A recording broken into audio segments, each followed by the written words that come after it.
Hello everyone! Today, I'm going over a budget commander deck that I've built around Goreclaw, Terror of Qal Sisma. As usual, I've designed this deck to list for less than $45 at the time of recording, using prices listed by Scryfall, but this doesn't include costs such as shipping. Anyway, Goreclaw, Terror of Qal Sisma, is a 4/3 legendary bear costing 3 and a green to cast, and makes it so creature spells with power 4 or greater that you cast cost 2 less generic mana to cast, while also making it so that when Goreclaw attacks, each creature you control with power 4 or greater gets +1/+1 and trample for the turn. Which makes for a pretty straightforward build path for this deck, going for all-out aggression with a wide selection of big creatures made bigger and stompy through Goreclaw, while paying significantly less mana than usual to get them out. And honestly, that really does summarize this deck well, so I feel like we should just speed into the 99 of this deck, starting with our ramp. First up, for our land-based ramp, we have Wayfarer's Bauble, which can be sacked to tutor a basic land onto the battlefield tapped, and Rampant Growth doing the same, but as a sorcery. Then Cultivate hunts down 2 basic lands which you reveal, and you put one onto the battlefield tapped and the other into your hand, and Wild Growth enchants a land, and makes it so when that land is tapped for mana, you get an additional green mana. Then moving on to mana dorks, we have the 1-drops with Fyndhorn Elves, Llanowar Elves, and Elvish Mystic, all tapping for 1 green mana. We also have Elysian Caryatid and Whisperer of the Wilds, which can be tapped to make a green, but if we control a creature with power 4 or greater, they tap for 2 green mana instead. And we also have Llanowar Tribe, which taps for 3 green mana, but for the casting cost of 3 green. And then Hulking Raptor is a 5/3 with Ward 2 that gives you 2 green mana at the start of your pre-combat main phase. And for some cost reduction beyond Goreclaw, Ronus' Monument lowers the cost of green creatures we cast by 1 generic, while letting us also buff a target creature by +2/+2, and giving it trample, until the end of the turn whenever we cast a creature spell. And much to my surprise, Emerald Medallion has come down low enough in price for me to fit it into one of my budget decks, so it's here, and of which it lowers the cost of green spells we cast by 1 generic mana. But now, let's move on to the majority of our Lord's creatures. Starting as close to vanilla as our creatures go, Juggernaut is a 5/3 that attacks each combat if able and can't be blocked by walls. Elfhame Worm is a 5/4 with Vigilance and Trample, and Purple Worm is an 8/7 with Ward 2. Then, Enraged Ceratok and Linebreaker Baloth are 4/4 and 4/5s that can't be blocked by creatures with power 2 or less, so at least they can't be chump blocked really. And Snapping Sailback is a 4/4 with Flash, and it gets a +1/+1 counter whenever it's dealt damage. Then Rampaging Baloth is a 6/6 that makes 4/4 beast creature tokens whenever a land enters the battlefield under your control. And Caller of the Pack is an 8/6 with Trample and Myriad, so if you're attacking an opponent with Caller of the Pack, you're effectively attacking all of your opponents with it. And Impervious Great Worm is a massive 16/16 with Indestructible, and it has Convoke if you wish to lower the casting cost a little further. And then we have a selection of Hydras, starting with Ironscale Hydra as a 5/5 that prevents combat damage that would be dealt to it, while growing with a +1/+1 counter. And Oran Reef Hydra is a 5/5 trampler that gets a +1/+1 counter whenever a land enters the battlefield under your control, or it gets 2 +1/+1 counters if that land were a forest. Hydra Broodmaster is a 7/7 with Monstrosity X to put X +1/+1 counters on it, but it also makes XXX green Hydra creature tokens when it does become monstrous.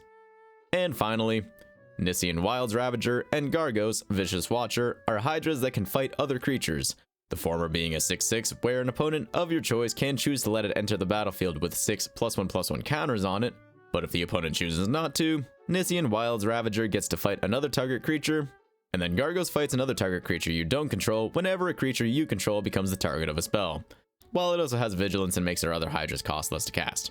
But now I'd like to go over some cards that either buff our board in some way, or is a useful effect with minimal representation in the deck. First up, Champion of Lambholt and Challenger Troll help with getting our creatures through, as the former grows whenever another creature enters the battlefield under our control, and then creatures with power less than Champion of Lambholt can't block creatures that we control. And Challenger Troll makes it so our creatures with power 4 or greater can't be blocked by more than 1 creature, which is handy when Goreclaw gives them trample. Bellowing Tangleworm is a 4/4 with Intimidate and gives our other green creatures Intimidate, meaning they can't be blocked except by artifact creatures and, in this case, green creatures. And then Yeva, Nature's Herald, is a 4/4 with Flash that lets us cast our green creature spells as though they had Flash. Archetype of Endurance is a 6/5 that gives our creatures hexproof and makes it so our opponent's creatures lose and cannot gain hexproof. And Prowling Serpapard is a 4/3 that can't be countered and makes it so our creature spells can't be countered. Enray's Forerunners is a 7/7 with Vigilance, Trample, and Haste that gives our other creatures +2/+2 Vigilance and Trample for the turn when it enters the battlefield, which could give a decent boost for an attack or a one-time backup in case someone spot removes Goreclaw.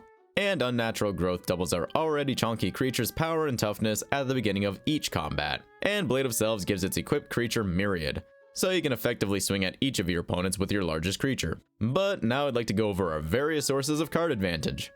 To start, with Goreclaw giving us a decent amount of access to Trample, getting some combat damage through should be reasonably achievable, so cards like Sixth Sense, Snake Umbra, and Rogue's Gloves, which lets you draw when its attached creature deals combat damage to an opponent, should trigger fairly frequently. And we also have Mask of Memory, which lets you draw 2 and discard 1 with the same requirements. Then Endless Atlas gives us some consistent access to draw, having us pay 2 and tap it to draw, provided we control 3 lands with the same name, of which we have tons of basic forests to meet that requirement. Then Soul of the Harvest is a 6/6 trampler that lets you draw whenever another non-token creature enters the battlefield under your control. Garruk's Pack Leader and Elemental Bond have you draw whenever another creature with power 3 or greater enters the battlefield under your control. And Outcaster Trailblazer and Garruk's Uprising have you draw whenever another creature with power 4 or greater enters the battlefield under your control. Monstrous Vortex has you discover X whenever you cast a creature spell with power 5 or greater, with X being that spell's mana value.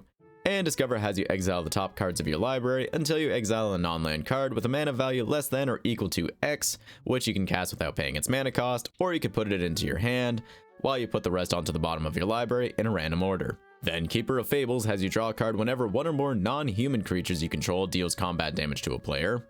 Overwhelming Instinct has you draw whenever you attack with 3 or more creatures. And Ripjaw Raptor has you draw whenever it's dealt damage. Territory Color has you look at the top card of your library whenever a land enters the battlefield under your control, of which, if it's a creature card, you can reveal it and put it into your hand, and if you don't do that, you can choose to put it into your graveyard. And finally, Colossal Majesty has you draw a card at the beginning of your upkeep if you control a creature with power 4 or greater. But with that, let's move on to our ways to interact with what our opponents are doing. Given we have a large number of high-power creatures, I've put a bunch of spells that have our creatures deal damage equal to their power to another target creature, starting with Hard-Hitting Question and Horrific Assault, which both do this, though unfortunately at sorcery speed. Then Bite Down, Cosmic Hunger, Master's Rebuke, and Ram Through do that at instant speed, with Ram Through letting excess damage be dealt to the opponent who controlled the creature being dealt damage if our creature had Trample. Roar of Challenge has all creatures able to block a target creature, with the target creature getting indestructible if you control a creature with power 4 or greater. And then Terrastodon lets you destroy up to 3 non-creature permanents when it enters the battlefield, though the permanent's controller gets to make a 3/3 elephant creature token for each of their permanents destroyed this way. And then Return to Nature and Naturalize lets you destroy either a target artifact or enchantment, while you could also get some graveyard hate out of Return to Nature.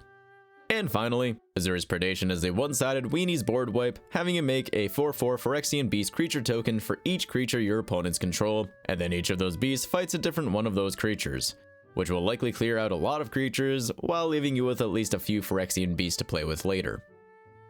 But now that we've gone through all of the spells in this deck, let's go over our land base. First up, Myriad Landscape can be sacked to tutor 2 basic forests onto the battlefield tapped, and then Mosswort Bridge gives us a little bit more stuff to cast, as it has Hideaway 4, having you look at the top 4 cards of your library, which you exile 1 face down and put the rest onto the bottom of your library in a random order, of which you can cast that exiled card by tapping Mosswort Bridge with 1 green mana, provided your creatures have a combined power of 10 or greater. Then Rogue's Passage can help us ensure we get a creature through if the trample from Goreclaw wasn't enough, and Bonder's Enclave gives us a little bit more access to draw, but on a land. And Slippery Karst is a green producing land that can be cycled if we don't happen to want to land when we draw it.